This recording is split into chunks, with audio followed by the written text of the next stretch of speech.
Assalamualaikum warahmatullahi wabarakatuh. Terima kasih eh, Bapak Fajri Umbara telah memberikan tugas besar kepada kelompok 8. Kami kelompok 8 telah mengembangkan suatu sistem yang berjudul pengelolaan stok gudang bekerja sama dengan PT Kopi Depok. Langsung saja ke perkenalan. Perkenalkan nama saya Bagasi Abdullah, dilanjutkan dengan teman saya. Saya laporan Tanah dengan lima Hiram 78.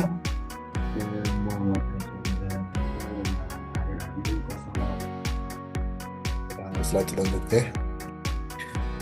Di sini ada latar belakang.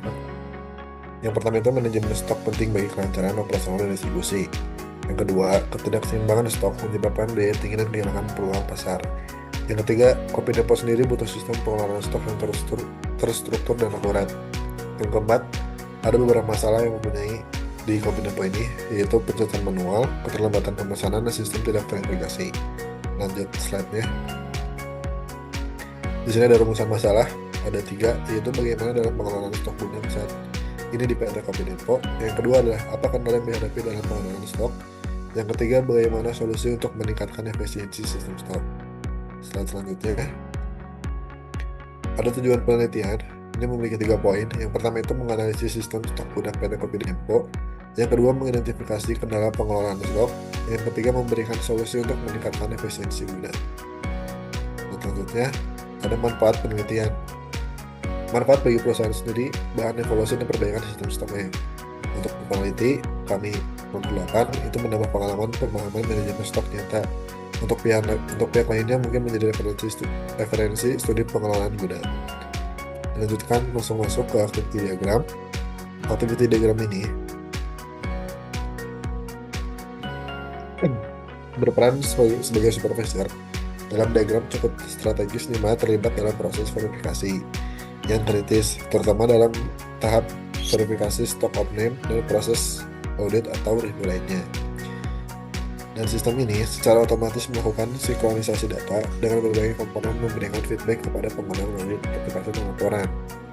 Dari aspek teknis, sequence diagram ini menggambarkan alur kerja yang sistematis dengan clear separation of concerns, di mana setiap aktor memiliki tanggung jawab dengan spesifik yang tidak overlap. Lalu sistem berperan sebagai observator yang mengelola semua proses bisnis, menyediakan interface untuk input data, melakukan validasi, dan menghasilkan output berupa laporan atau notifikasi. Namun demikian, diagram ini bisa diperbaiki dengan menambahkan lebih detail tentang error handling atau exception skenario. Dilanjutkan, selanjutnya ada use case diagram.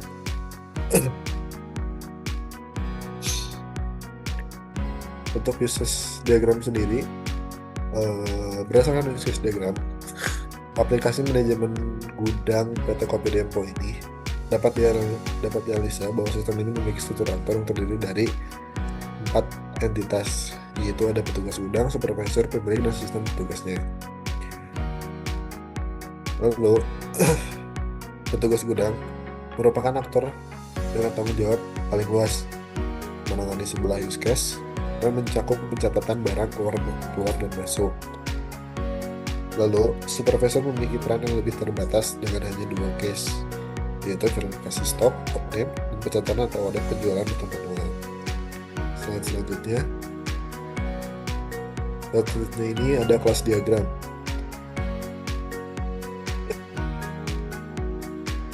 Untuk kelas diagram sendiri, pada pengelolaan PT Kopi Depot ini,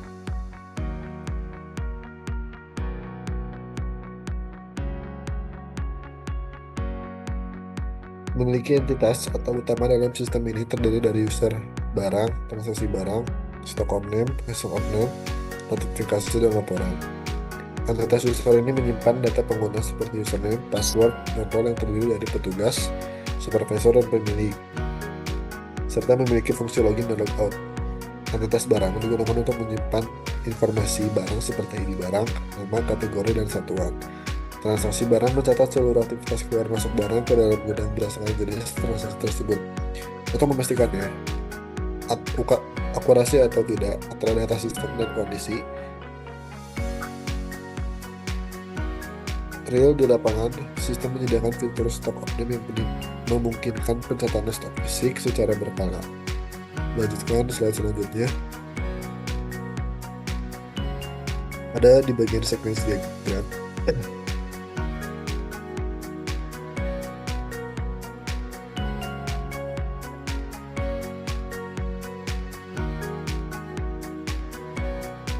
Untuk sequence diagram ini, cok, ini program. Berdasarkan sequence diagram untuk sistem manajemen gudang yang ditampilkan dapat dianalisis bahwa di diagram ini menggambarkan interaksi kompleks antara tiga aktor utama, yaitu ada petugas gudang, sistem, dan supervisor. Peran supervisor dalam diagram ini cukup strategis, di mana terlibat dalam proses verifikasi yang kritis, terutama dalam tahap verifikasi umum dan proses audit. Lanjutkan ke slide selanjutnya.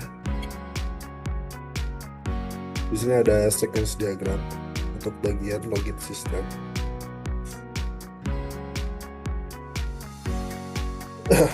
Untuk proses login sistem ini menggambarkan alur autentikasi awal yang dilakukan oleh pengguna sebelum dapat mengakses firmware dalam sistem. Proses diawali ketika user membuka halaman login dan memasukkan informasi kredensial berupa username dan password. Dilanjutkan dengan sequence selanjutnya. Ada sequence diagram barang yang masuk.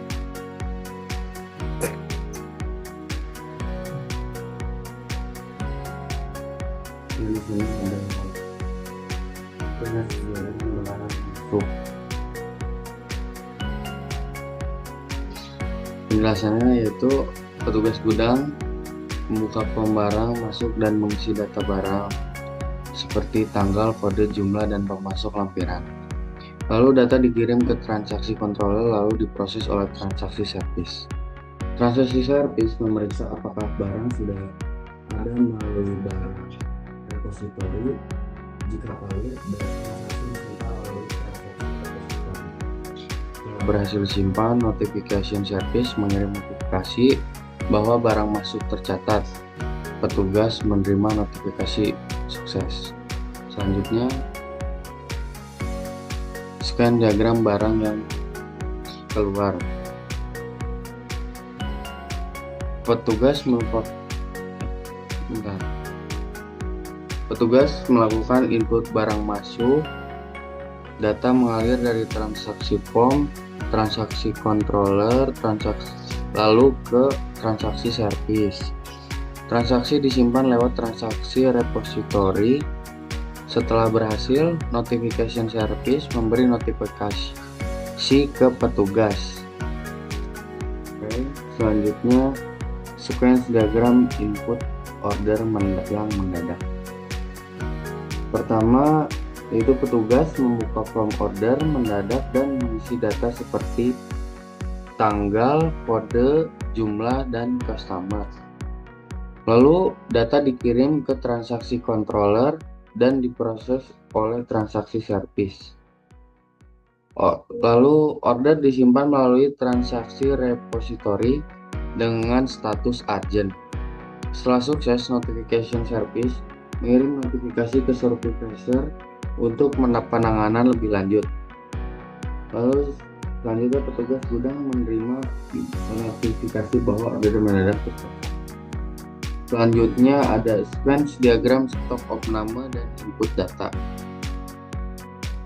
Di sini awal mula petugas memilih menu stok opname dan menentukan lokasi.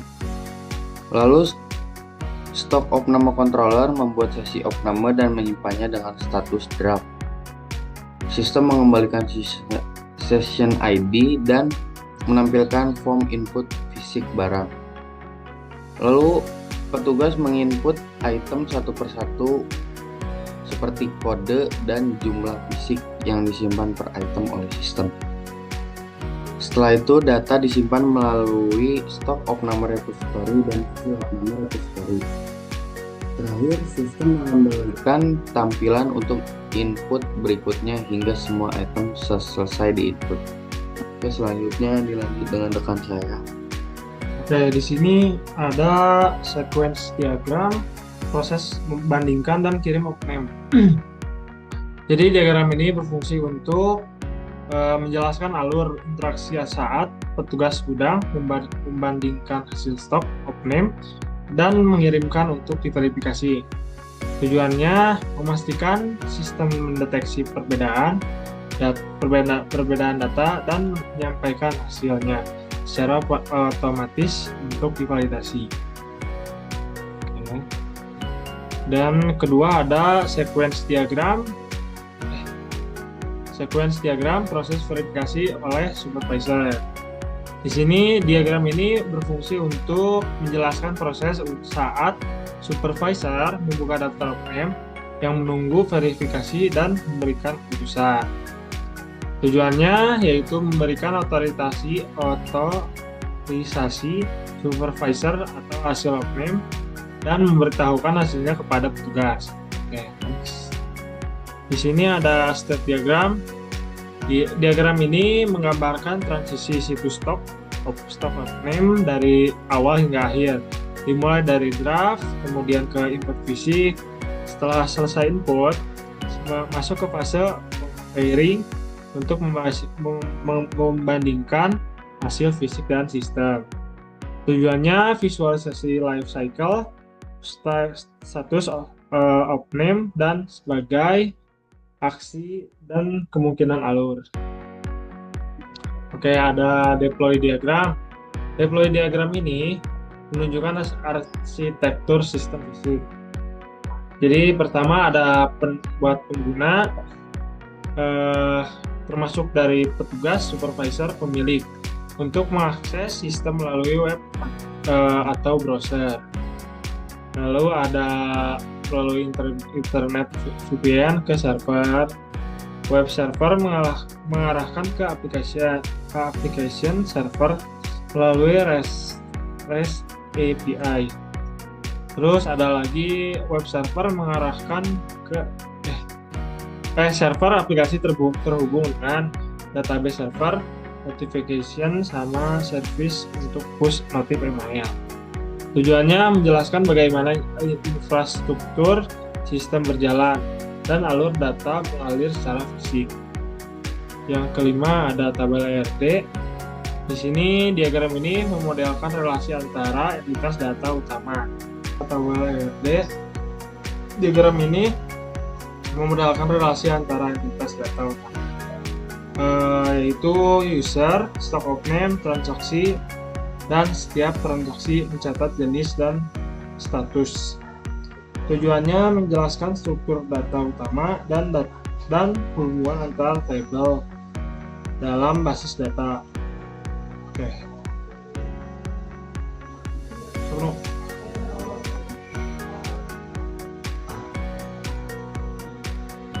Baik, terima kasih. Terima kasih telah menyempatkan untuk menonton video presentasi kami. Kami bertiga menutup. Mohon maaf bila ada salah kata atau kekurangan dari pengembangan sistem atau kekurangan dari presentasi. Kami mohon maaf. Terima kasih untuk Bapak Fadri. Terima kasih. Wassalamualaikum warahmatullahi wabarakatuh.